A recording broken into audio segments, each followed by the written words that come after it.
Emory, thanks for joining our audience here at Real SEO. No problem. I'm glad to be here. Well, glad to have you here and for you to tell your story in your own words. So there are some people who aren't familiar with story, a lot who are, and it's gotten some interesting national news and national debate. So I think for the first time, we want to be able to provide a webcam interview where you get to tell what happened in your own words and what's going on with you right now with what we like to call, you know, a YouTube debacle. And you pretty much have done something on YouTube that has gotten quite a bit of people angry, but also quite a lot of people supporting you. So go ahead and tell what's happened with you in your own words. Well, Grant, if I were to actually go and tell this whole story, we would probably need like a 6-hour interview or a full book or something like that to tell this whole story. But I can give you in a nutshell what happened. I'm 21 years old and I live in Muskegon, Michigan. And I had been performing for live audiences for a really long time. I had started out just playing just acoustic gigs like 3-4 times a week to make money for college and stuff like that.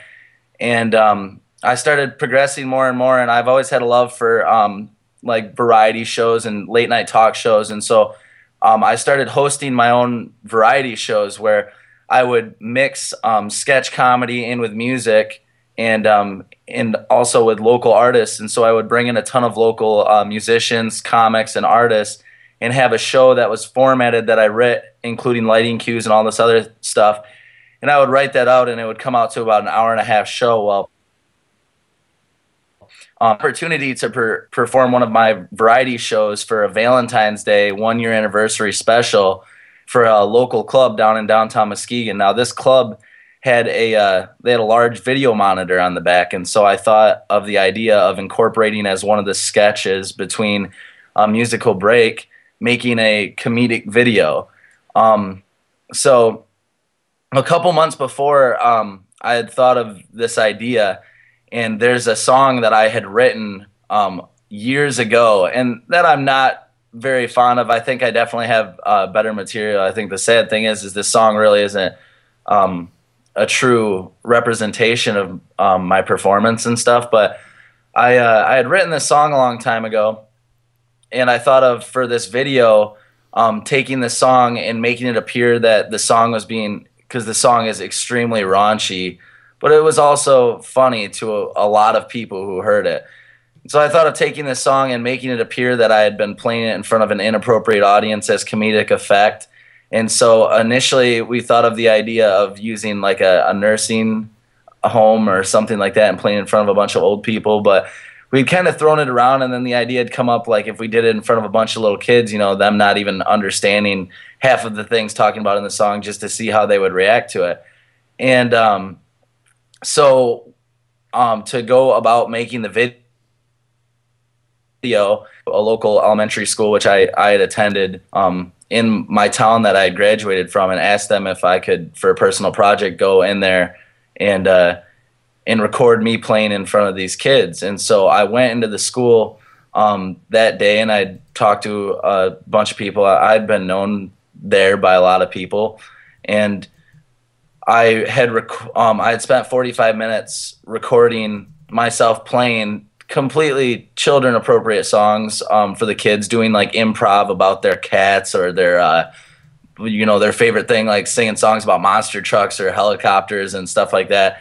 And I had done that for 45 minutes, and then after school, I had permission to go back into the classroom and record more footage.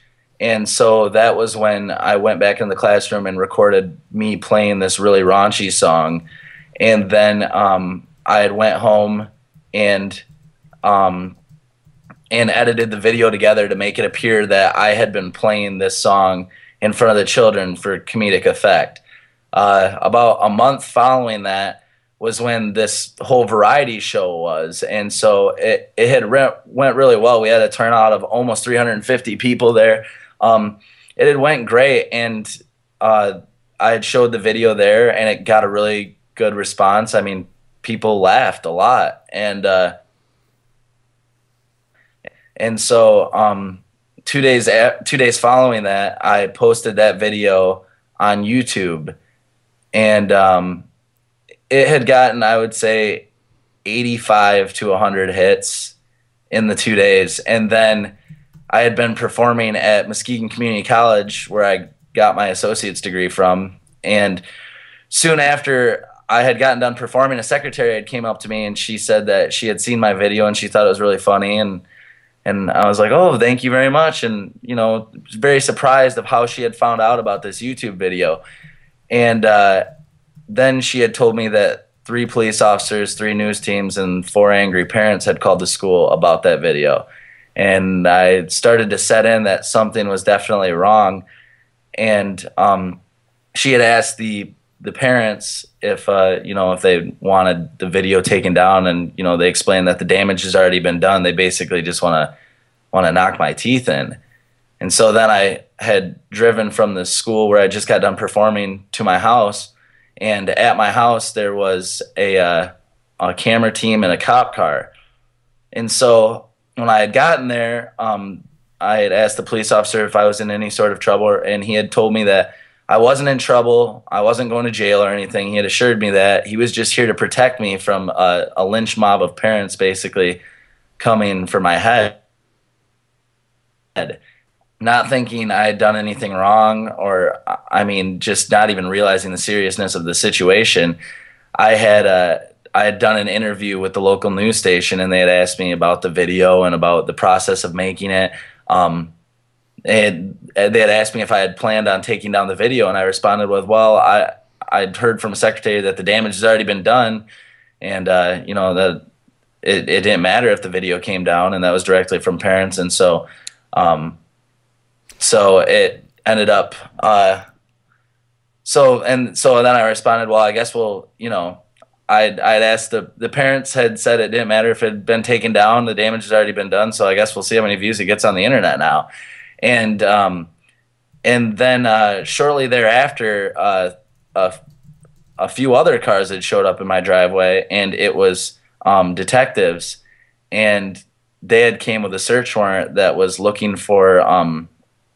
I'd sit in the car with a detective shortly after my cell phone was confiscated, and they had presented me with a search warrant that was asking for basically child pedophilia things, like children's underwear and pictures of children and a few other things like that. After I'd heard about how serious this was, the last thing I wanted was that video to be online. You know, I thought maybe with the news had kind of been backwards, and they'd been, you know, if they didn't want the video to be promoted, then by putting it on the news, they would be doing the exact opposite. But at this point, when I realized how serious it was, I immediately wanted nothing more than to get that video offline. And so I was completely cooperative. I let them search my car. They went through my entire bedroom and tore apart everything, looking for any evidence of pedophilia.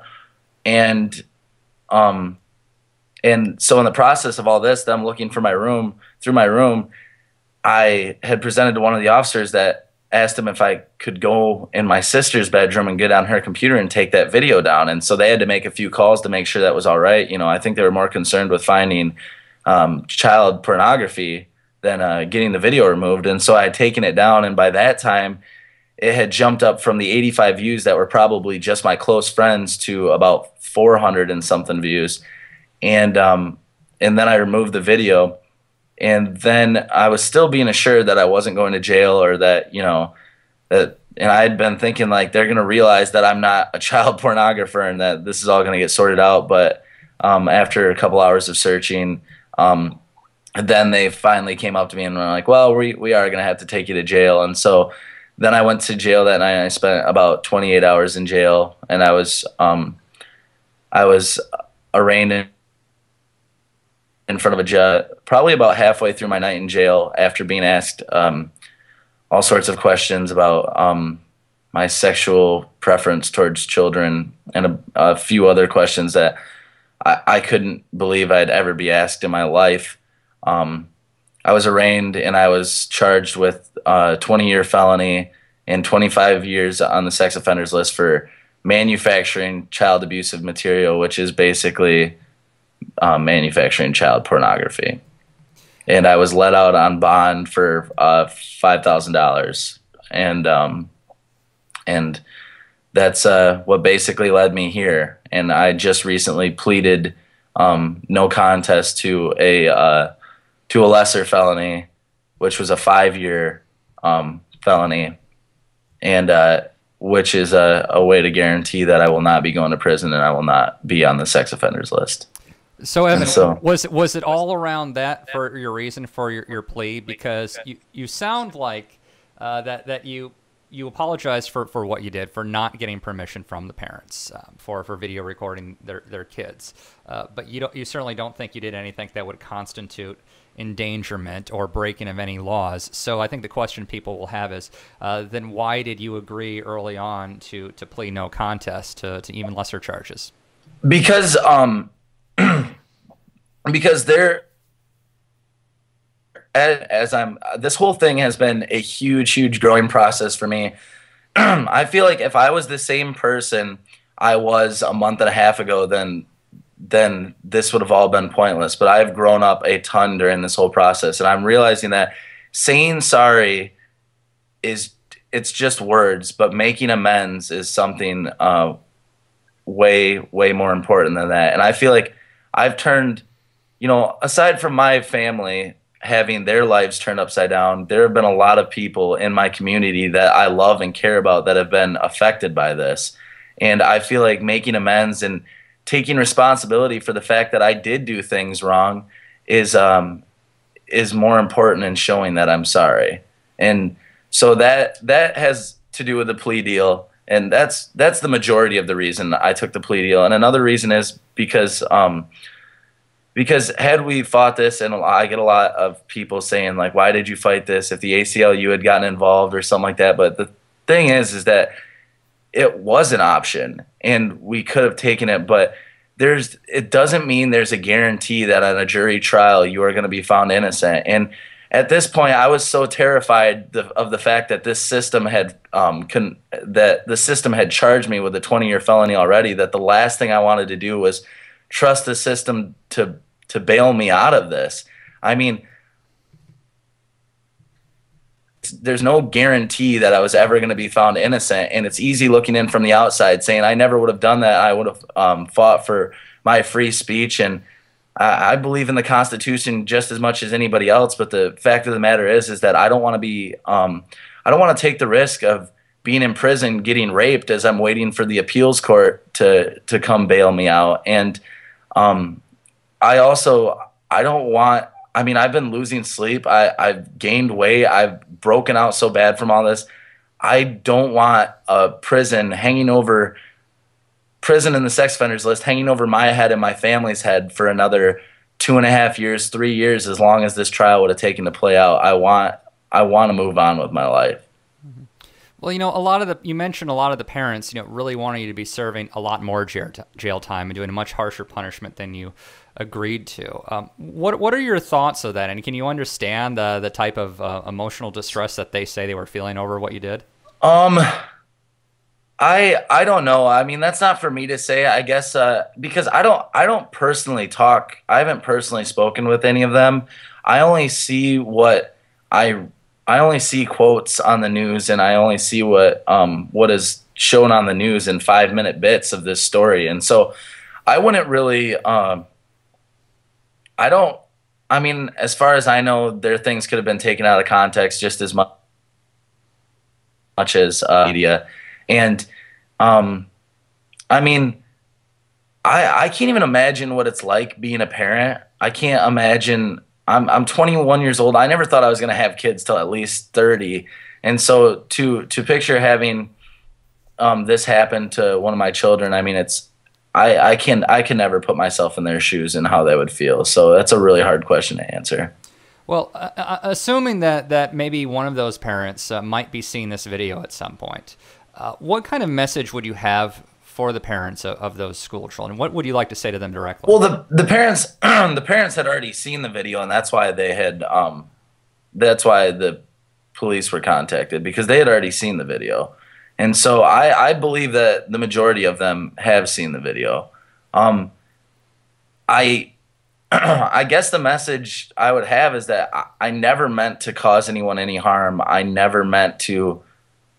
I I could have never imagined this would ever come out of I could have never imagined I put a YouTube video online and 2 days later I would be in jail being charged with a 20-year felony.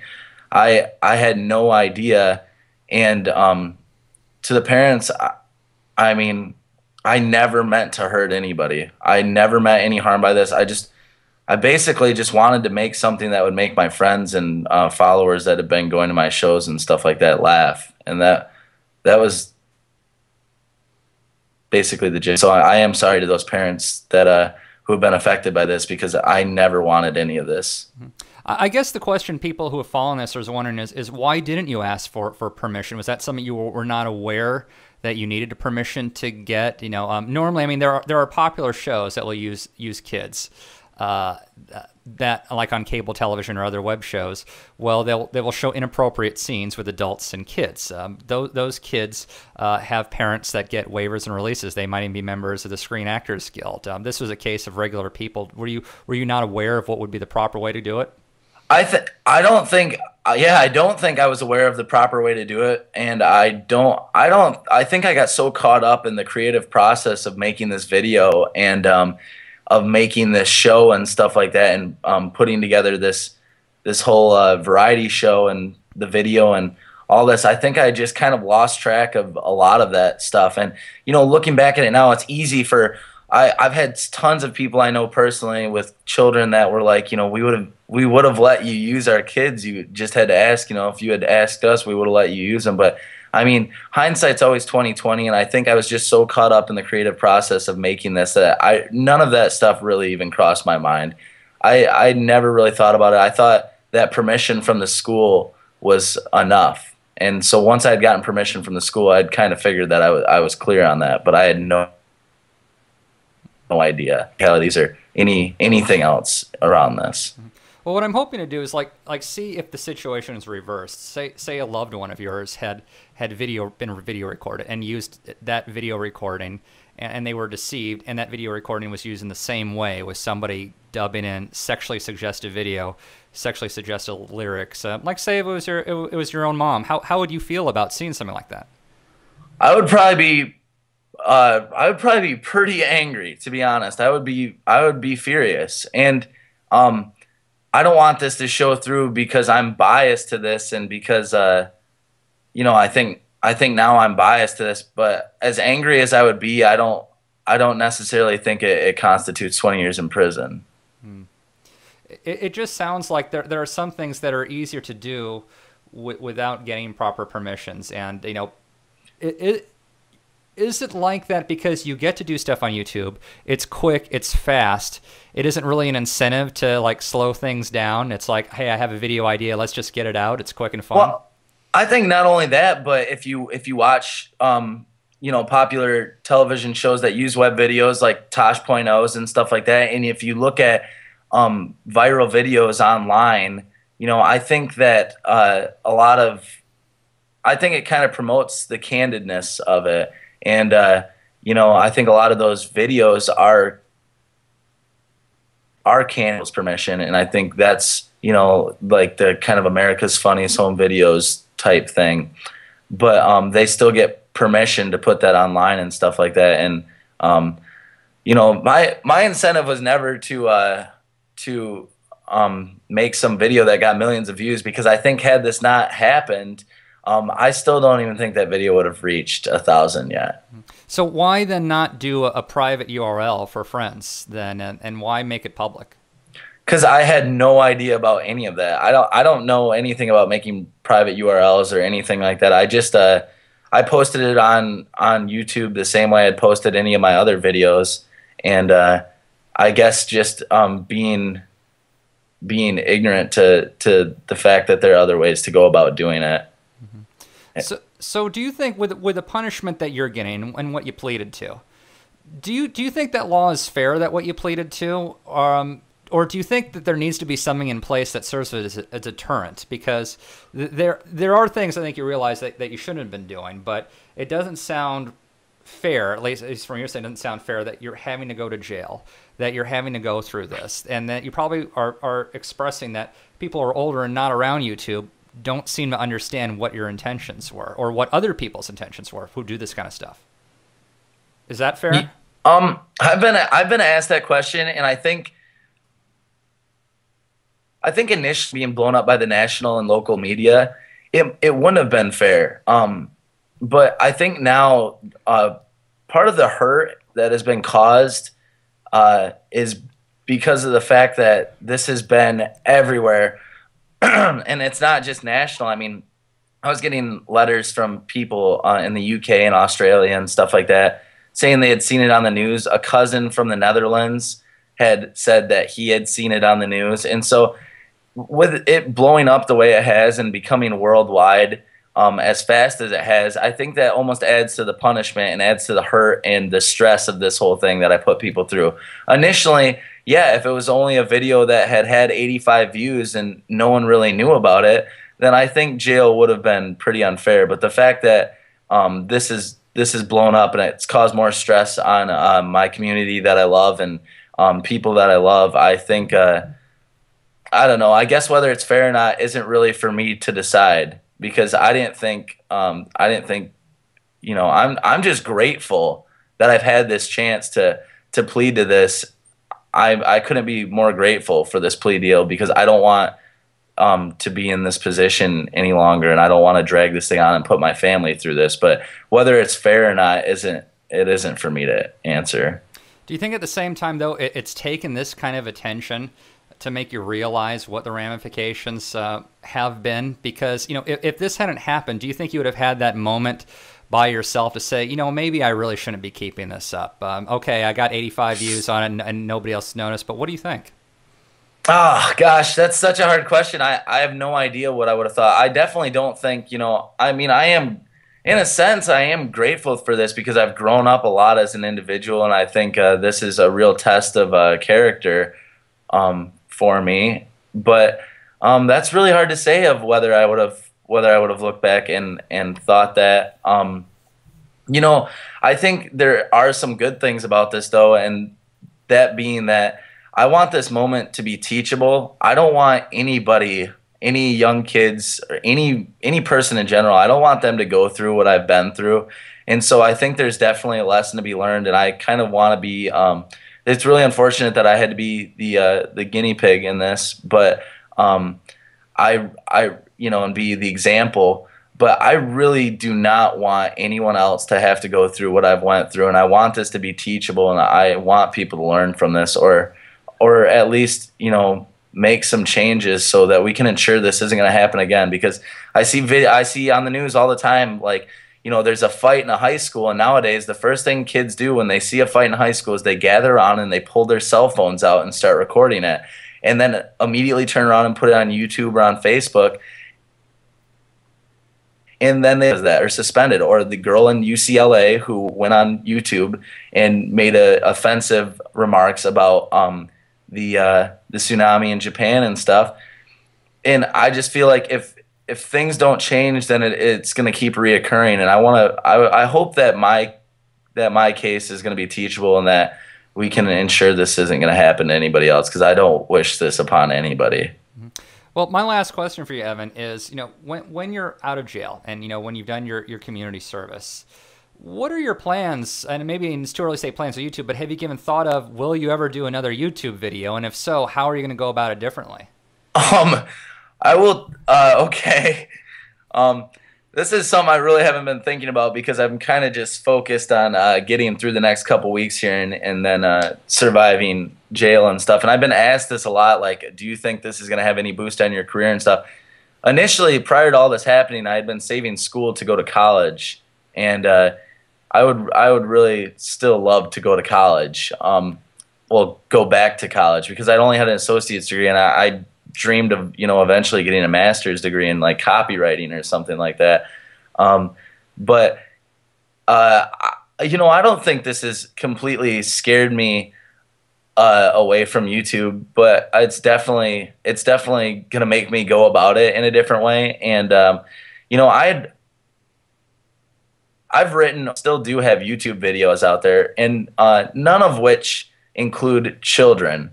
And so I think it's safe to say that I will never use kids again. That's for sure in a YouTube video, and and yeah, I definitely will go about this a different way. I'll probably stick to a video of myself or of people that are aware that they are being recorded and have given permission to being recorded. But it's hard to say where I'll be after probation and after this felony has been dropped to a misdemeanor and stuff like I, you know, if I even I'm just trying to be a Boy Scout and get myself through jail and get myself through probation so I don't have the risk of going to prison for 5 years. Yes, well, that's the first thing ahead of you, and perhaps when you're out and doing your community service, you'll probably be able to give this other kind of stuff down the road a lot more thought with your own career and how you might be able to, help other people who are looking to do something similar to you, but you got the full effect of the law and a real community around you. Is there any other things you wanted to say to anybody or anything? Oh wow, I've got the conch right now. I'm not going to ask you to play your guitar behind you or sing a song. No, I just broke a string on that thing anyway, so I can't.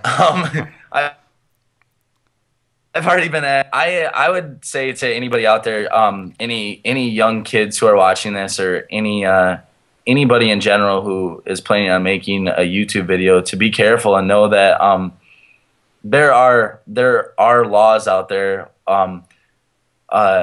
Whether you think they're outdated or not, there are ways where you can get in huge trouble over posting a video on YouTube despite your intentions. And I just hope that this doesn't happen to other people, and I just want people to think about things before they post them online, and to really take into consideration every aspect of it, because that's something I didn't do, and I definitely paid the price for it. Well, Evan, I think people will be able to learn from it, and some positive things can hopefully come about from it, from your own experience. Evan Emory, I'd like to thank you for doing this interview, and I'm hoping that we can check back with you, as things are going along, because I think it's important for people to pay attention to. You're not the only one. There's a lot more of people are doing it for perhaps good intentions, or just intentions that are not meant to be negative. But this is what happens, and it sounds like you have learned from it. So again, I want to thank you, and hopefully we can catch up again with you in our audience. Yeah, thank you very much, Grant. I've been reading all your articles and stuff like that, and hopefully if people want to learn more about this, they can go to realseo.com and read more about it. And I really appreciate everything you've done to me. So thank you very much, and go check out realseo.com.